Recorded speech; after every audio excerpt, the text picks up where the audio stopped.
Waduh, tidak bisa seperti ini nih. Demokrasi liberal gagal dan malah munculnya berbagai pemberontakan. Saya sebagai pemimpin negara harus mengubah semua ini.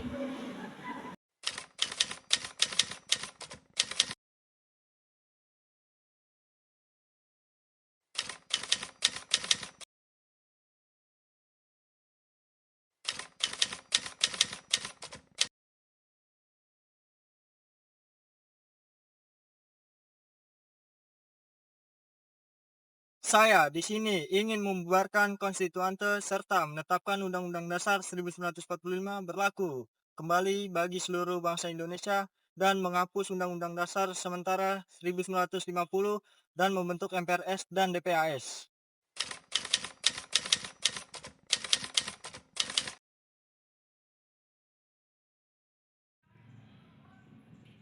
Apa-apaan ini? Saya tidak setuju jika demokrasi terpimpin diselenggarakan.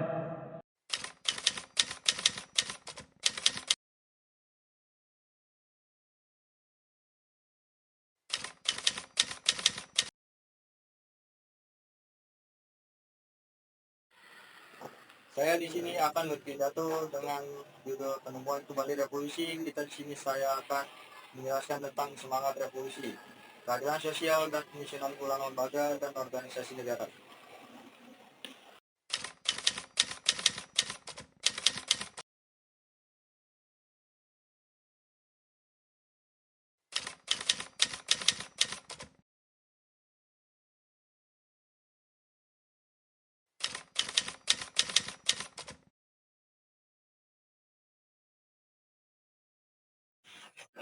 Baiklah, di sini saya resmi membubarkan DPR pada Juni 1960 dan membentuk DPR GR di mana saya sendiri yang memilih anggotanya serta harus terikat aturan yang ditetapkan Presiden.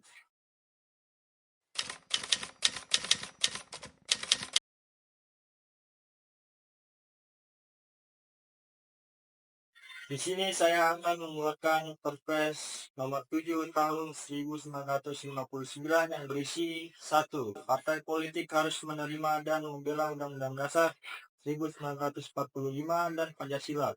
2. Menggunakan cara damai dan demokrasi untuk mewujudkan cita-cita politik. 3. Menerima bantuan luar negeri hanya seizin pemerintah. 4. Partai politik setidaknya memiliki cabang di 1 atau 4 wilayah Indonesia. 5. Presiden berhak menyelidiki administrasi dan keuangan partai politik. 5. Presiden berhak membubarkan partai politik jika mendukung pemberontakan dan terindikasi melakukan pemberontakan.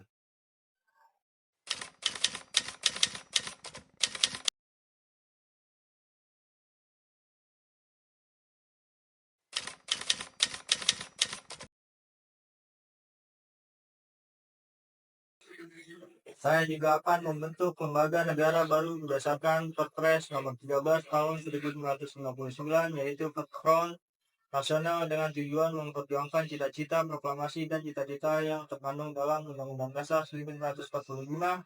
Karena Indonesia belum sepenuhnya merdeka, masih ada wilayah Irian Barat yang dikuasai oleh Belanda.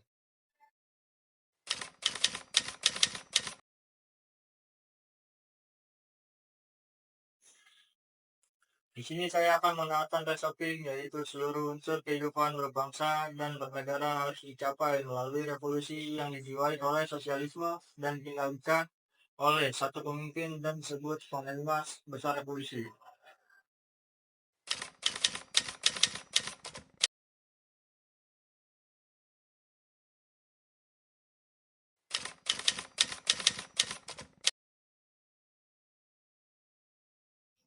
Wah, tidak bisa. Ini PKI semakin berkuasa. Kita harus menangkap ketua PKI, yaitu Deden Aidit, dan melarang penerbitan surat kabar rakyat.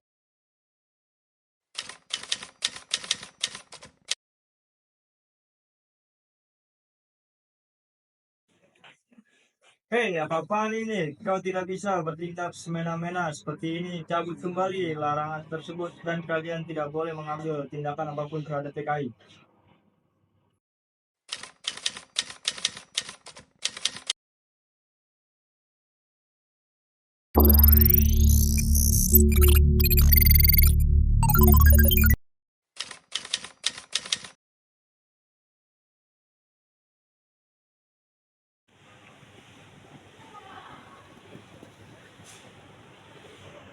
Baiklah, saya mengakui kemerdekaan Indonesia, tapi tetap Irian Barat milik saya. Apa-apaan lagi? Irian Barat milik Indonesia. Oh tenang, teman ini yang kita bahas 1 tahun lagi.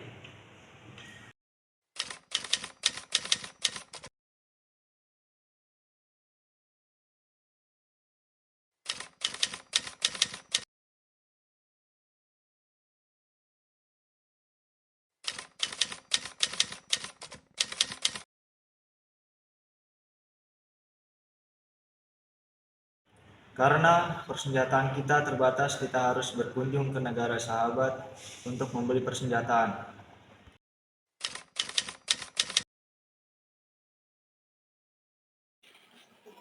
Di sini saya akan membentuk Trikora dengan tujuan menggagalkan pembentukan negara boneka Papua yang dibentuk oleh Belanda, mengibarkan bendera merah putih di Irian Barat, mempersiapkan mobilisasi untuk mempertahankan kemerdekaan kesatuan tanah air dan bangsa.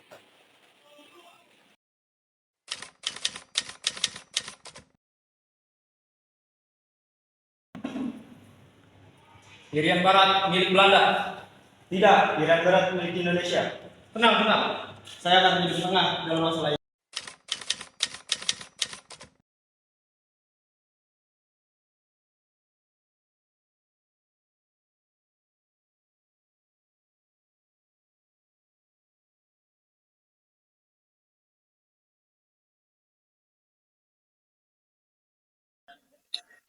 Saya harap dengan kerjanya ini kamu dapat melaksanakan kewajibanmu dan benar-benar dengan melepaskan Irian Barat pada tanggal 1 Oktober kelak.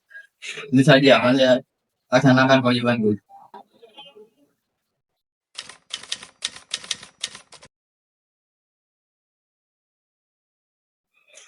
Baiklah, saya akan menyerahkan Irian Barat ke Indonesia. Tetapi Indonesia harus melaksanakan kewajibannya, yaitu melakukan perang. Tentu saja saya laksanakan kewajibanku untuk melakukan usaha di Irian Barat.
Di sini saya akan mengumandangkan bahwa saya akan membentuk Trikora yang bertujuan untuk menjaga kedaulatan dan keutuhan Republik Indonesia.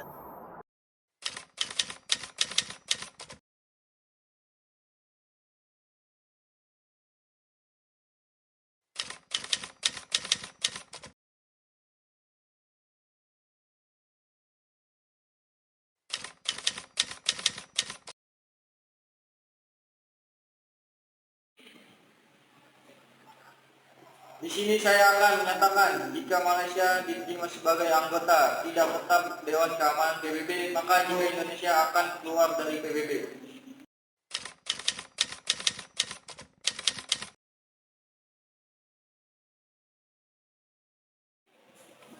Karena Malaysia sudah dinyatakan diterima sebagai anggota tidak tetap Dewan Keamanan PBB, maka kita Indonesia menyatakan mengundurkan diri dari PBB.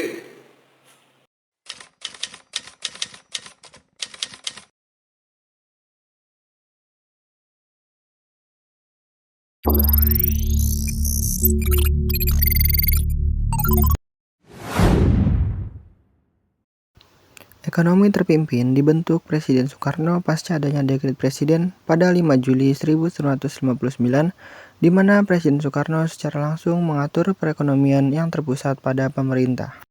Selanjutnya ada kebijakan pemerintah untuk memperbaiki kondisi ekonomi masa demokrasi terpimpin. Di sini yang pertama ada pembentukan Dewan Perancangan Nasional atau Depernas, yang kedua ada devaluasi mata uang rupiah, yang ketiga ada deklarasi ekonomi, yang keempat politik mercusuar, dan terakhir ada peleburan bank.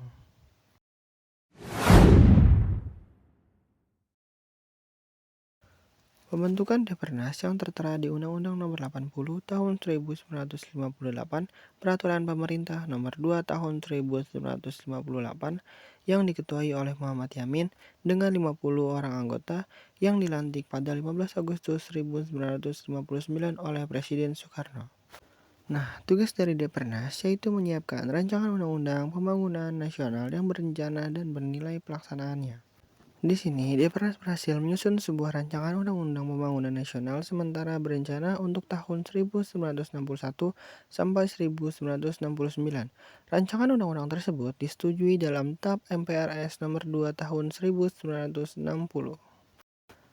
Pada tahun 1963, Depernas diganti nama dengan nama Bappenas atau Badan Perancang Pembangunan Nasional yang dipimpin langsung oleh Presiden Soekarno.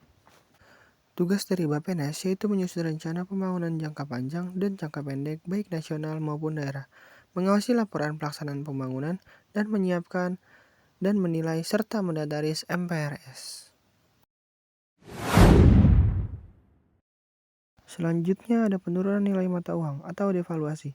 Pada 25 Agustus 1959, nilai mata uang kertas Rp500 diubah menjadi Rp50. Sedangkan uang kertas Rp1.000 diubah menjadi Rp100 dan pembekuan semua simpanan di bank yang melebihi Rp25.000.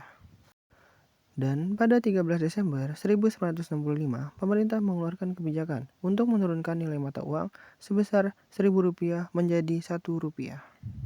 Tujuannya untuk membendung tinggi inflasi.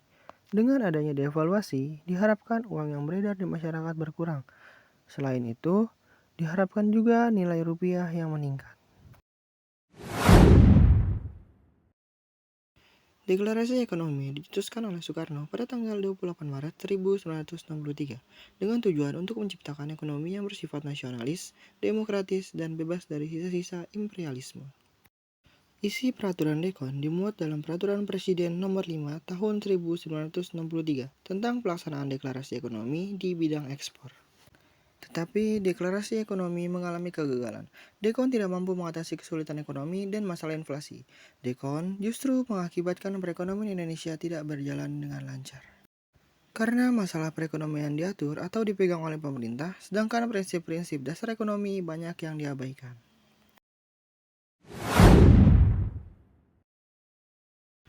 Pada 7 Juli 1965 diterbitkan Ketetapan Pembentukan Bank Tunggal milik negara melalui penetapan Presiden Nomor 17 Tahun 1965 dengan nama Bank Negara Indonesia dengan tugas menjalankan aktivitas bank sirkulasi, bank sentral, dan bank umum. Pada 17 Agustus 1965, kantor-kantor bank yang dilebur dalam Bank Tunggal beroperasi dengan nama BI atau Bank Indonesia dengan nama Bank Negara Unit 1, BTKN atau Bank Koperasi Tani dan Nelayan dengan nama Bank Negara Indonesia Unit 2, BNI atau Bank Negara Indonesia dengan nama Bank Negara Indonesia Unit 3, BUNAK atau Bank Umum Negara dengan nama Bank Negara Indonesia Unit 4, serta BTN atau Bank Tabungan Negara dengan nama Bank Negara Indonesia Unit 5. Keadaan perekonomian semakin memburuk karena pembengkakan biaya proyek mercusuar. Proyek mercusuar Soekarno adalah proyek pembangunan ibu kota agar mendapat perhatian dari luar negeri.